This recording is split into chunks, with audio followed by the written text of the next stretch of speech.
신명기 27장 11절에서 26절의 말씀입니다.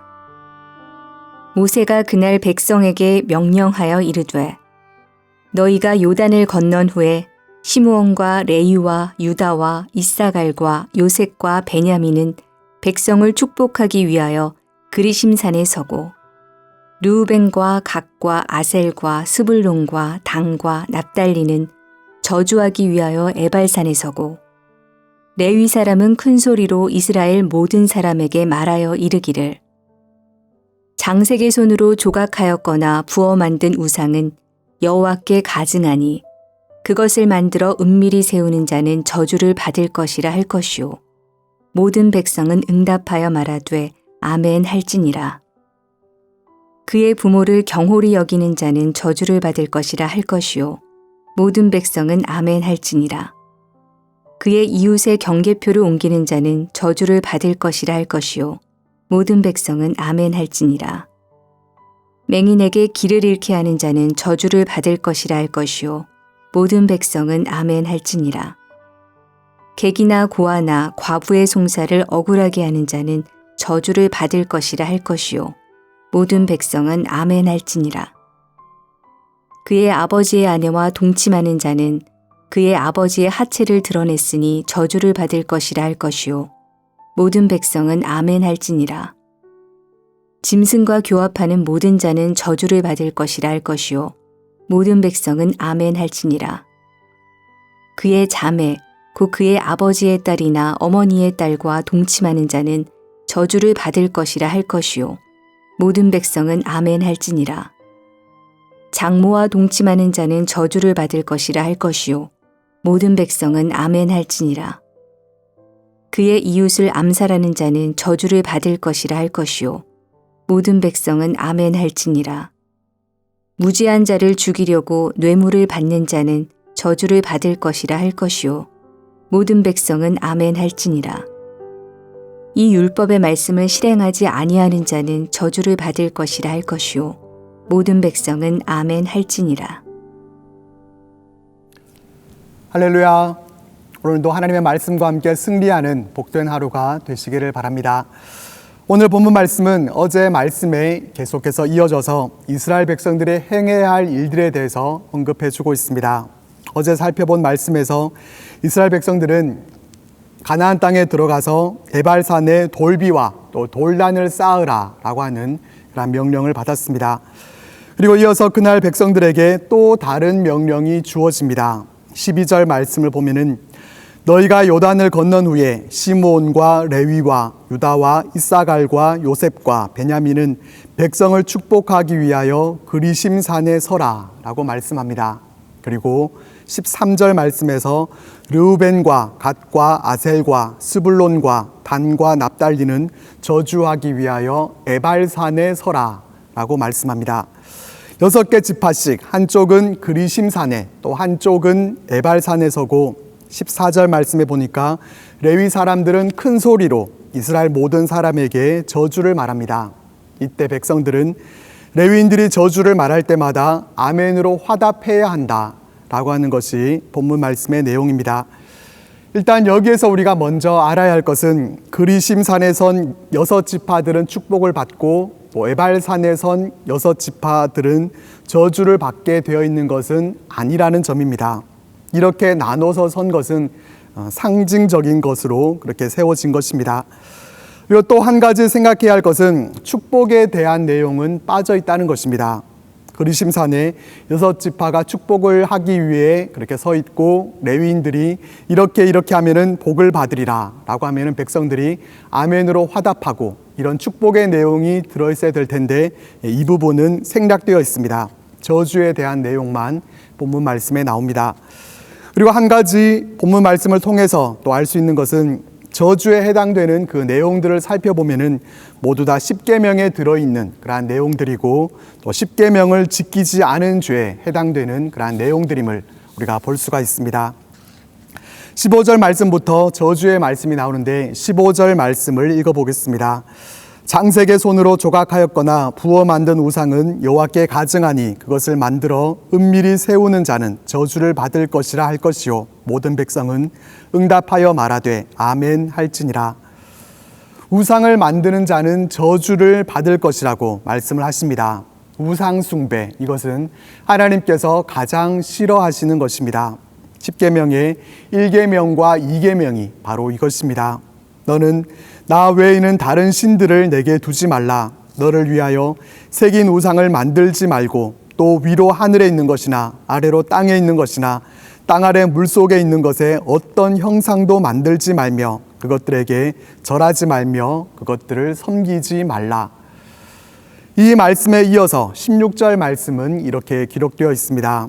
그의 부모를 경홀히 여기는 자는 저주를 받을 것이라 할 것이요 모든 백성은 아멘 할지니라. 이어서 나오는 말씀은 부모를 경홀히 여기지 말라는 것입니다. 이렇게 말씀하시는 것은 눈에 보이는 부모를 공경하지 않으면서 보이지 않는 하나님을 공경할 수 없기 때문입니다. 그래서 12개의 저주 가운데서 가장 먼저 우상 숭배와 또 부모를 경홀히 여긴 자에 대한 저주가 선포됩니다. 우상을 숭배하고 또 부모를 경홀히 여기는 이 두 가지를 생각해 보면은 이것은 행위보다는 관계적인 측면에서의 죄라는 것을 우리가 알 수 있습니다. 하나님과의 관계, 또 부모와의 관계에 있어서 문제가 있는 것입니다. 하나님만을 섬겨야 되는데 그 관계에 있어서 문제가 있어서 그것이 깨어지고 하나님 아닌 세상의 다른 것을 찾고 때로는 하나님 자리를 내가 대신 차지해 버리는 것입니다. 부모님과의 관계에서도 효도를 다하면서 하나님을 공경하듯이 하고 섬기듯이 부모님도 공경해야 되는데 그렇게 하지 않는 것, 그것은 하나님의 백성들에게 합당하지 못한 그러한 모습입니다.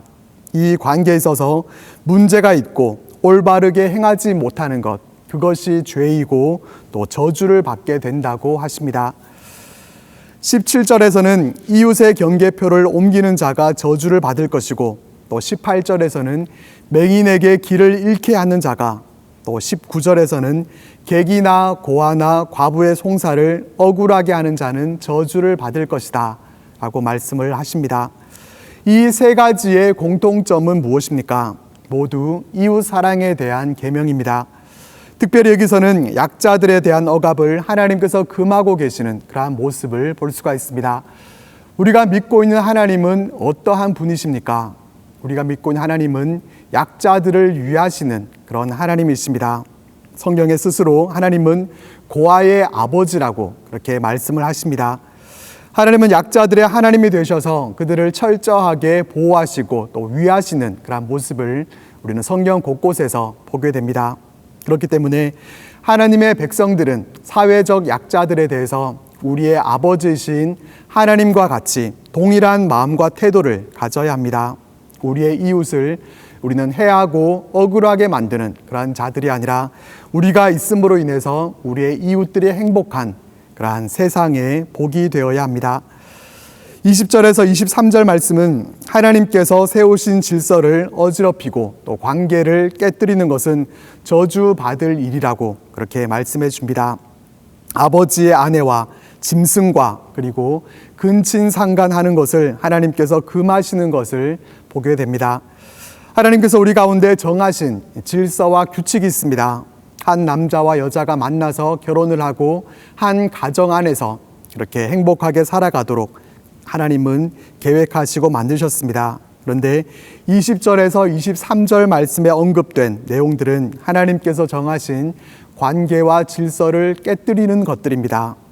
하나님께서 정하신 질서와 관계를 파괴하고 어지럽히는 것, 이것은 분명히 잘못된 것입니다. 하나님의 백성들은 거룩함을 유지하면서 살아가야 되는데 특별히 그 영역 중 하나는 성적인 부분입니다. 사람이 저지르는 범죄는 몸 밖에서 저질러지지만은 그러나 이 음행의 죄만큼은 자신의 몸에 범하는 것이다. 성경은 그렇게 말씀해 줍니다.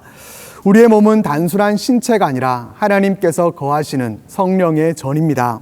그런 우리의 몸을 우리가 소중하게 생각하고 또 정결하게 지켜가는 것, 이것이 하나님의 백성들이 가져야 할 올바른 모습입니다.